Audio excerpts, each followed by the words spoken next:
Shipiki. I'll try to be as quick as possible. Louise, my mother, my namesake, children, families on both sides, all protocol of death, as it was introduced by the directors of ceremonies. I'm entrusted to read tributes received, and I will read them as received. The first one is from Comrade Ndapona. He is saying, "Dear comrade, please register my apologies. I'm watching online from Freetown, Sierra Leone. Kindly receive messages of sympathy from the delegation of Africans gathered from Zimbabwe, Tanzania, Nigeria, Sierra Leone, and Kenya. Kindly also pass on message of condolences from the African Regional Secretary of Lutheran World Federation based in Geneva. The Lutheran World Federation supported NANSO with funding during the 1980s through CCN and directly. Thank you." The next one is from, it's on a letterhead of the Embassy of the Republic of Namibia, and it's coming from the embassy in China. It reads, "Message of condolences to the Shixwameni family. I'm so sorry that I'm barefoot. I've been dancing so much that my feet can no longer fit in my shoes. I have learned with sadness about the passing of Comrade Ignatius Shixwameni, one of the most dedicated cadres of our movement and a selfless servant of the people of Namibia, who passed away on 10th November 2021. His death marks the end of a revolutionary life that was dedicated to the struggle for peace, justice, and freedom. He was a humble yet fierce opponent of the apartheid regime.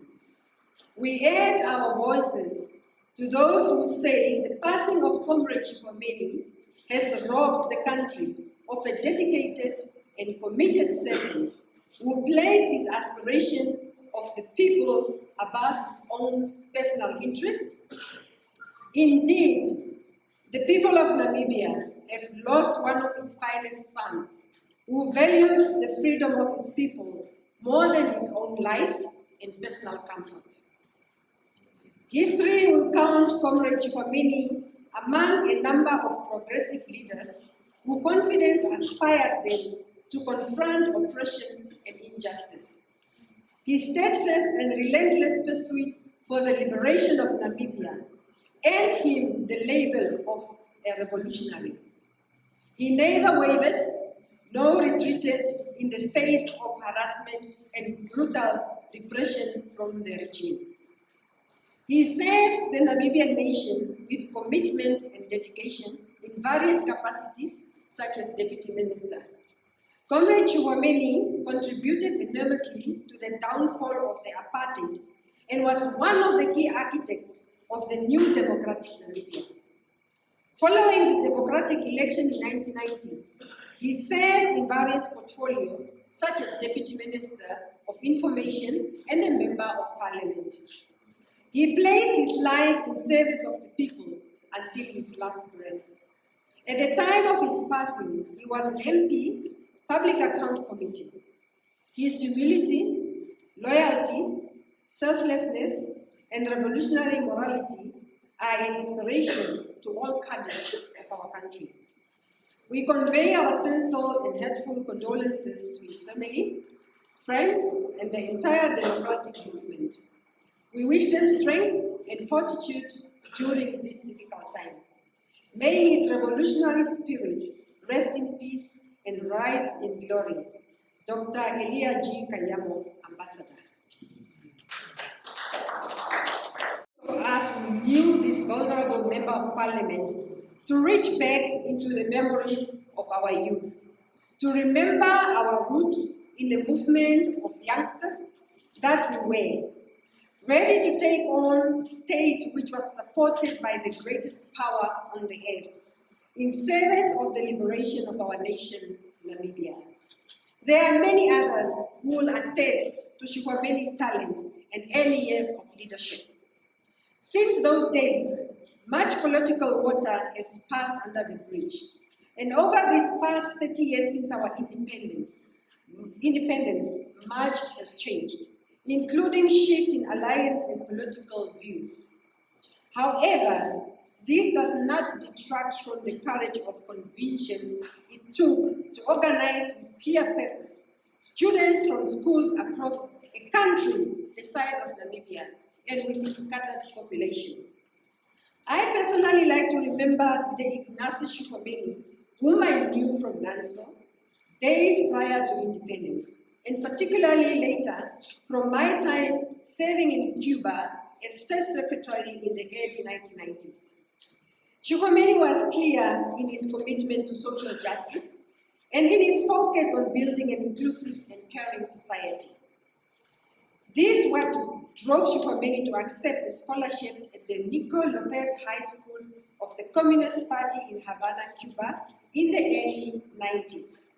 Together with Comrade Ephraim Jane and Ronnie Dempers, he traveled to Cuba to study during an extremely challenging time. There was no way to overstate the challenges of the situation at that time. Cuba was in the midst of what was called the special period. The Soviet Union had just broken up and the Russians had pulled out of Cuba, leaving the country and people vulnerable to the US sanctions in a way that the country had not experienced during the Cold War. The Cuban people were starving, and those young men found themselves in conditions that were very basic. Yet, they considered themselves privileged. Those days allowed for long discussions about the path that Cuba had chosen and the example set by the country as it remained firm in its political focus despite shortages of food and healthcare equipment. Regardless, the aged and the youngest in society were always cared for, and those of us living there saw how elderly and children were supported with food in advance of the rest of the society. I believe that the example of the Cuban Republic set the pace for Ignatius throughout his political career. It was a path that determined his life story, even if you disagree with the political route he took. Despite tremendous odds, he remained independent-minded and clear on his principles, and standing by his convictions under sometimes extreme pressure. He even stepped out of a role as deputy minister because he did not feel he could make a difference that way. I pay tribute to the courage of this vulnerable comrade's convictions because, agree with him or not, he was ready to remain true to his convictions. I hope that his death in the House of Parliament, the place of democratic discussion, will carry a message to us all. Democracy is hard-won. It is a path that can take everything out of us, but let us be firm in our conviction that it's ultimately the best path for our land of the brave. I pay special tribute to Louise and their children, to the family, because it could not have been easy to see him face these challenges close up.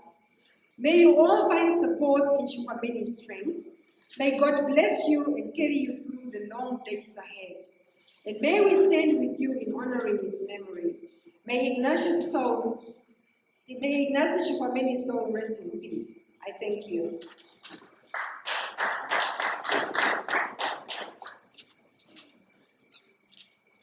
Another tribute to the late Comrade Ignatius Shixwameni, fellow former Nanso compatriots and generation heroes and heroines of Namibia, who made this land of the brave to be free, and we enjoy in this land called Namibia, comes from the wind at dawn.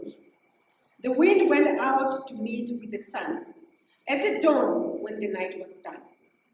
There, The images, a young, skinny, tall Namibian boy, whose voice was like thunderstorm, booming in the ear of the well-wishers of democracy and freedom for all in education by the name of Ignatius Shixwameni.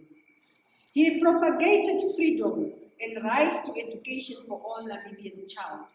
The sculpture of Shixwameni was visible to all in the media and the surroundings. Young, fearless son of this native Namibia, defying apartheid rule of the law that ruled by decree. Comrade Shixwameni shall be missed in history, memories of we who started the journey with him together for freedom. His legacy shall shine beyond the grey sky of his brevity. Comrade Shixwameni, you inspired and created leaders in politics, and now you are no more. Lord, be mercy to the family and the nation. He did not give notice of his departure, but he silently and despaired. NANSO, as an international student organization, is proud to produce such transparent, energetic, young, visionary leaders who do not want to compromise on unethical principles of justice towards the Namibian people. May his soul rest in eternal peace, reflected by Comrade Michael M. Munyaza, former NANSO Regional Chairperson of the Mbezi Region, National Executive Committee member, Secretary for Information and Globalization, Secretary for Political Affairs, and Secretary for International Relations. One more line. One more to go. This is a poem titled, He Was the Voice. He was but a true fighter from the heart, and his life was not of essence and skills. The one to impose thinking and demonize, or be coerced involuntarily into fabricated race-based agendas of blindness, ignorance, exploitation, political security, and comfort. Resource blundering in the many names of ancestral and true national leadership from a vibrant and misrepresented past. A spirited and useful soul that volunteered his being, dressed in a cloth of resilience, a protective layer of his generation, of nationalist and pan-Africanist, who openly carried his heart for everyone to see and scrutinize, just to be deceived and cascaded by fellow comrades, mentors, traitors.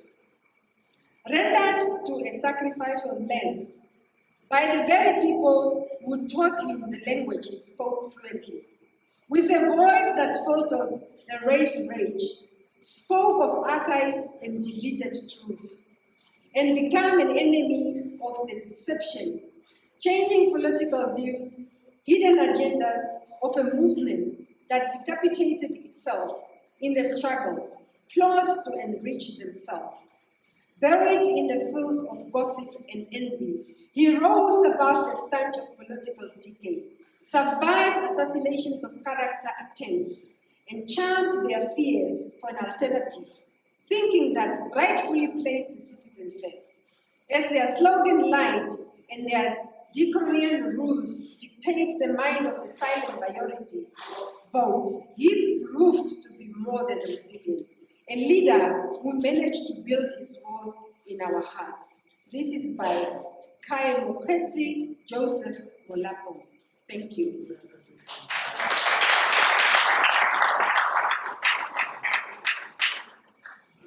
Thank you for your patience.